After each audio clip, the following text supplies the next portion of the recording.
Hey guys, Coach Sharf here. Welcome back to us going over this packet. Recording this on Thursday night, so you should have problems 23 through 33 done.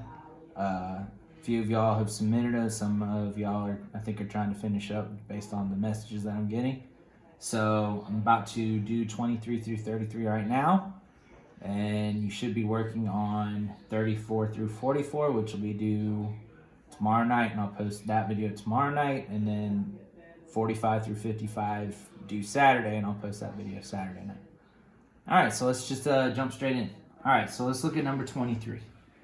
Three angles of a quadrilateral have measures of 66, 95, and 114 degrees. What is the value of x? So we got to kind of combine a couple different things that we've learned here with this. We've seen it a couple different times this year that all the angles of a quadrilateral add up to 360. And if you look, the missing angle here is D inside the quadrilateral, but then you're trying to find the angle X on the other side. So those two angles are a linear pair. They add up to be 180. So whatever I figure out for D inside, just subtract it from 180 and get X. So if we add these up, we got 95, 66, 114. Let's see, that's going to be 180. Again, opposite angles. That's the other thing we learned. Opposite angles add up to 180. But if you don't remember that, you can just do it the way I'm doing now. So that's 180 plus 95 is 275. So 360 minus 275 is 85 degrees. So this angle is 85 degrees. Now to get X, I just subtract that from 180. So I'm gonna do 180 minus 85, which is 95 degrees, which is B. So again, we haven't necessarily done a problem explicitly like that, but it's just a combination of things you learn. All right. Number 24, at a certain time, a vertical pole 10 feet tall cast a 14-foot shadow. What is the angle of elevation to the sun? Simple trig problem. All right, so let me draw it out real quick. We got 10, 14, there's my right angle. This would be my theta. You label it hypotenuse, opposite adjacent, which is tangent. Again, the trig relationships are on your formula sheet. So I'm going to do tangent of theta, the angle I'm looking for, equals opposite over adjacent, 10 over 14. So again, when we're missing the angle, we take tangent to the other side and take the inverse tangent, the tangent with the -1. So I've got theta equals tan -1, 10 over 14. So there we go. And again, all I can do now is punch that in the calculator. So if y'all need a little refresher, I'm going to hit second tangent. That's going to get my inverse tangent up. 10 divided by 14. And that gives me 35.53 degrees. So if we look, we got 36, 44, 46, and 54. So we'll round that up to 36. So your answer choice is A, 36 degrees. All right. Again, I really hope I think we did enough on the sine, cosine, tangent, the trig problems that y'all could pop these out pretty easily. From the work y'all are submitting, most of y'all seem like you were handling it. A few of y'all were still labeling your triangle wrong, but I'll get to that in a second. All right, to the nearest length. What is the length in units of line segment MN? So this is going all the way back to the beginning of the year. This is one of the first things we learned, okay? This is the distance formula right here, okay? You would take the difference of your two x coordinates, square it, add the difference of your two y coordinates squared, and then square root the whole thing.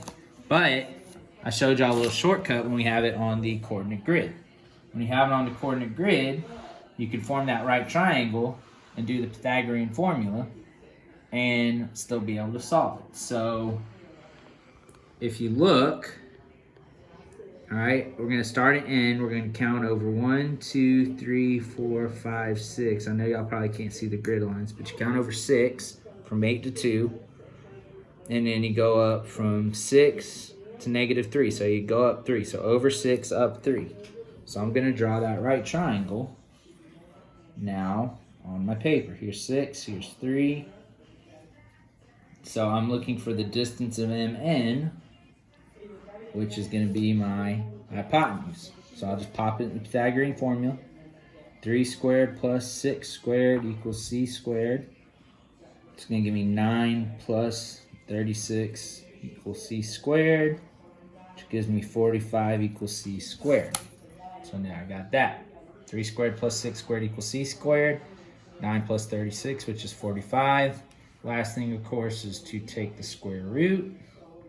And when I do that, C is equal to, put it in the calculator, 6.71. 6.71. So if we look, our answer choice is B, 6.7. If you want to try to use that problem using the distance formula, even if you're starting to work on this after I post the video, you could try to do the distance formula, send it to me, ask me if you got 6.7, you're good. If not, ask me what you did wrong and I can show you. All right. Michael used a compass and a ruler to construct 2 parallel lines and a transversal. Which of the following statements is a conjecture that Michael can make about angles formed by the parallel lines and the transversal? So this is a couple things we didn't really talk a lot about. Constructions, which we basically didn't do at all. And a conjecture. All a conjecture is a conclusion that you can draw. Okay?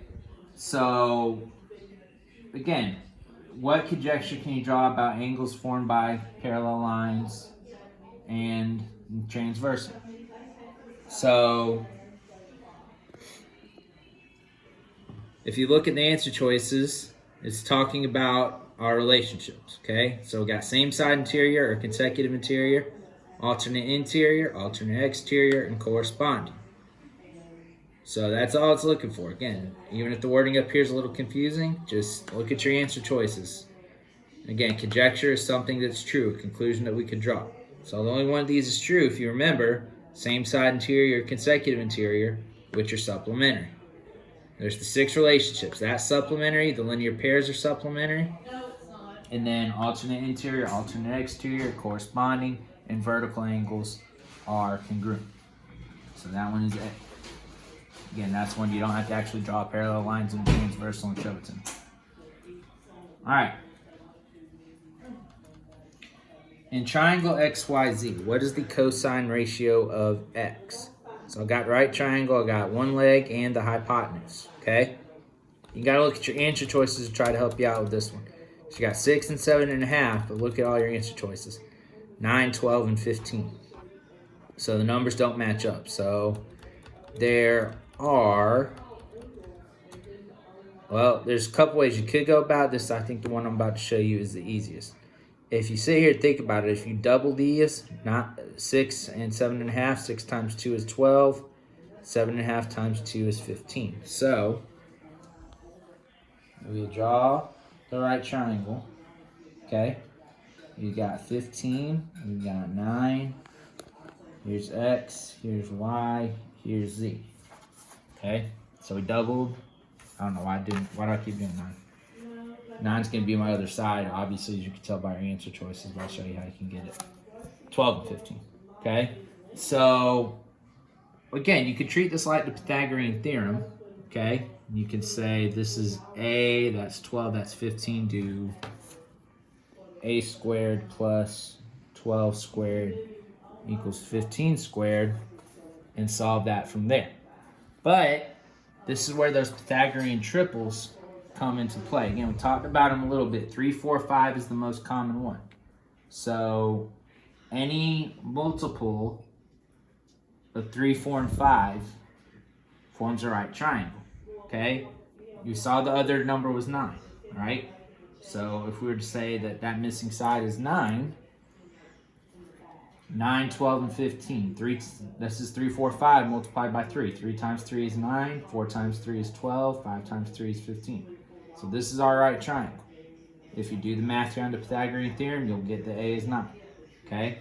So now we need the cosine ratio for x. So we're looking at the cosine ratio for this angle. Again, we're not actually calculating the angle. We just want the ratio of the sides. Again, that's all sine, cosine, and tangent are. Ratios of the sides. And we can convert them into angles when we need to. So if we're looking here, we're looking at x. 12 is the opposite side. 9 is adjacent. 15 is my hypotenuse. Again, usually we do the hypotenuse first. I was just doing opposite adjacent hypotenuse. We want cosine. Again, formula sheet if you need it. Cosine is adjacent over hypotenuse, which would be 9 over 15. 9 over 15, which is A. It's right there sitting on top. I don't even have to drag down any further. So there's that. All right. Moving on. All right, 28. If triangle DNP is congruent to triangle HKF, which of the following is not true? So again, we have a congruency statement with the triangles here. If we were to draw the triangles out, they're congruent triangles, they would be exactly the same. The letters would line up. So D would be the same as H on the other one. N would be the same as K. P would be the same as F. So we can look at these and see which ones are in the same order and which one's the only one that's not. All right.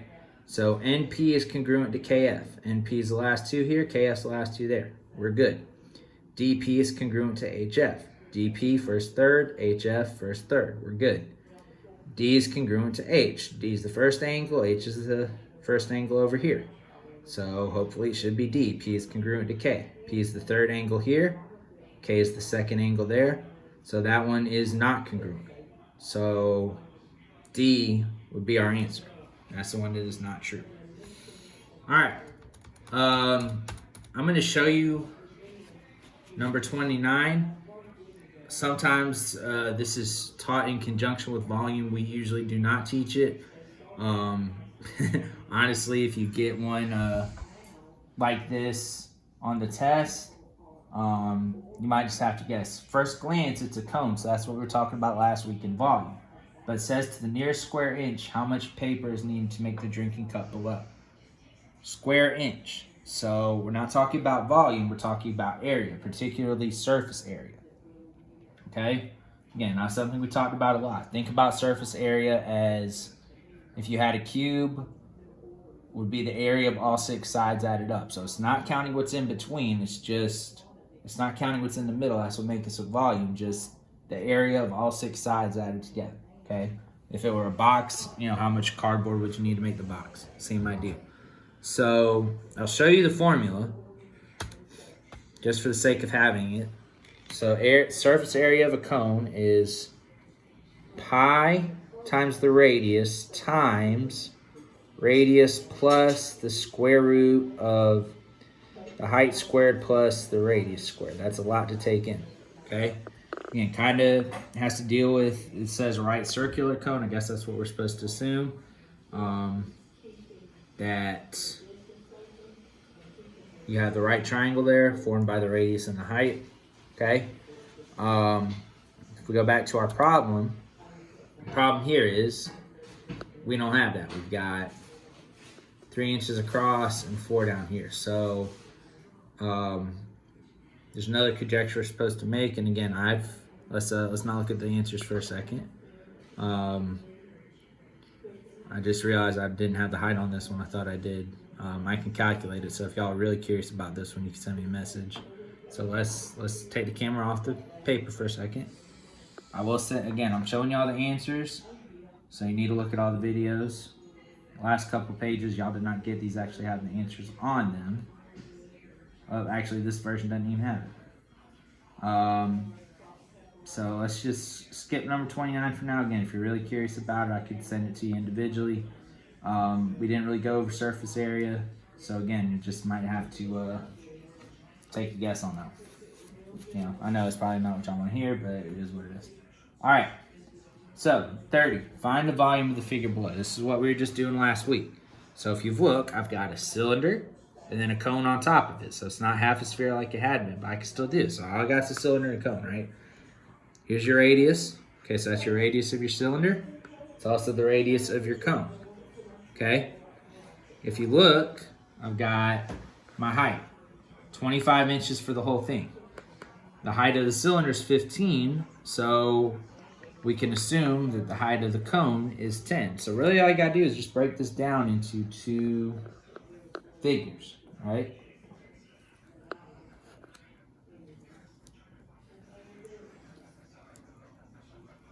All right, so I'm gonna kind of draw them out separate here, okay? All right, so I've got a cone with a height of 10, radius of 5, a cylinder with a height of 15, radius of 5. Again, both your volume formulas are right here. Cylinder's pi r squared h, cone is 1/3 pi r squared h. So I'll start with the cylinder. I've got pi times 5 squared times 15, which is going to give me 25 times 15, which is 375 pi. Again, you could just punch that on your calculator. I'm going to punch 375 pi in my calculator and get 1,178. Okay, so that's the volume of the cylinder. Now let's do the cone. Now I've got 1/3 pi times 5 squared times 10. So when I do all my math on here, again, I'm going to wind up getting 5 squared is 25 times 10 is 250. So I've got 250 pi over 3. Again, if you want to do 1/3 times pi times that, you could do that in your calculator. I'm just doing math, kind of in my head. So I've got 250 times pi, which is 785 and some change. Divide that by 3. Get 261.8. Okay. And then add, so I'm just going to hit plus. So plus 1178. It's going to give me 1439.8. And if we look, we got 1440 right there. So we rounded up to 1440. So your answer choice is C. All right. Another trig ratio one coming up here, 31. The plane is flying at an altitude of 12,000 feet, preparing to land at a nearby airport. The angle from the airport to the plane is 17 degrees. So, again, you got the picture on there, but you can just do it like that. So, nearest tenth of the foot, how far is the airport from the plane? So, again, this is where you got to look here. Airport from the plane. You want the direct line, so we want the hypotenuse. We don't want the distance on the ground. We want the direct line. So we're not looking for what's down here. We're looking for this distance, okay? So now I've got this. Again, we're going to label it opposite, adjacent, hypotenuse. This is obviously my hypotenuse. 12,000 is my opposite side. The ground is my adjacent side. So now I've got opposite and hypotenuse, which is sine. So now we've used all three trig functions just within this set of problems alone. All right, so I'm going to do sine of 17 equals opposite 12,000 over hypotenuse, x. So x is in my denominator. My missing value is in my denominator. So when you're missing it in a fraction, you either got to move the denominator out in front or flip the denominator with the other side. If I move that over, it's just going to be x sine 17 equals 12,000. That doesn't really help me. So this is the one where I flip it. Okay? So x on the left, 12,000 divided by the sine of 17. All right? Again, just going to punch in my calculator. 12,000 divided by sine of 17. Let's see, that gives me 41,043.6, which is answer choice D. There we go. All right.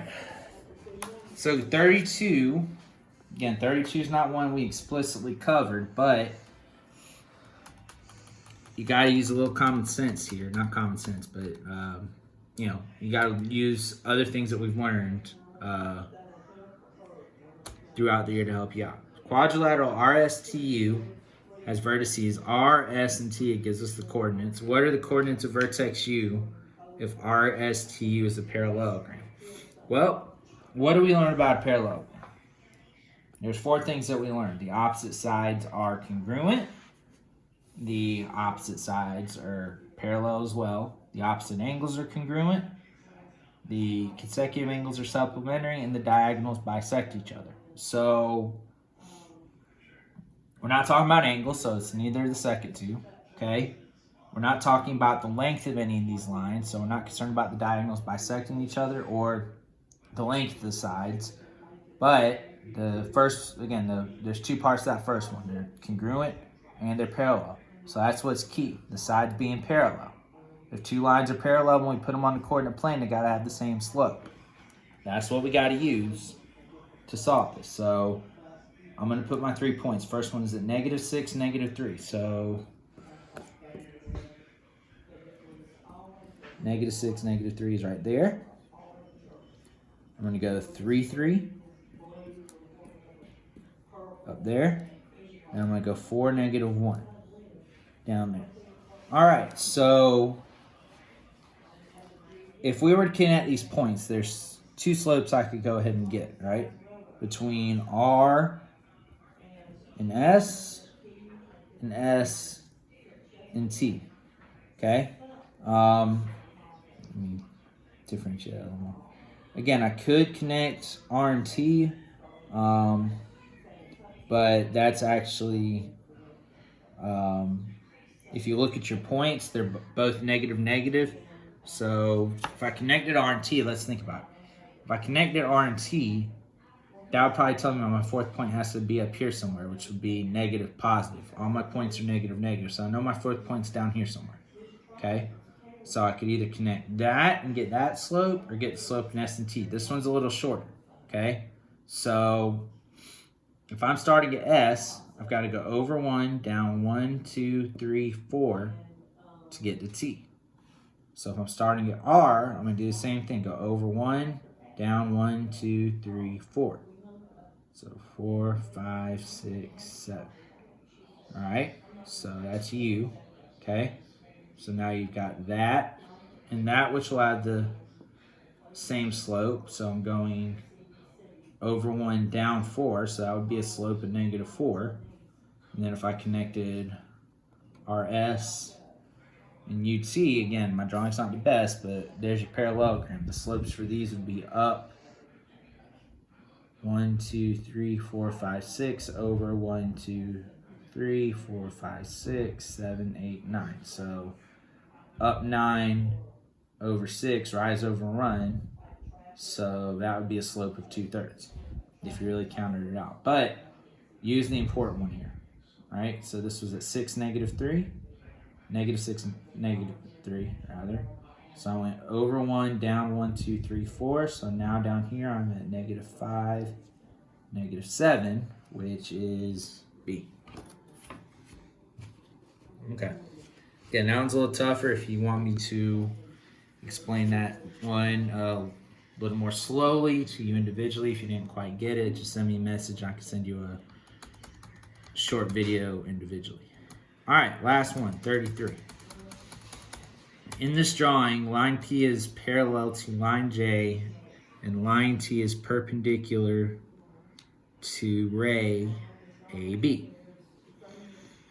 All right, so if you look, really what we have here are 2 parallel lines with the transversal, then we've got this extra ray right here, right? We want to measure BAC. BAC, so that's this angle, all right? That's a right angle. We want the little angle next to it. If we take out that ray, we've got 2 parallel lines and a transversal, okay? This is 53. And this is where I was telling y'all about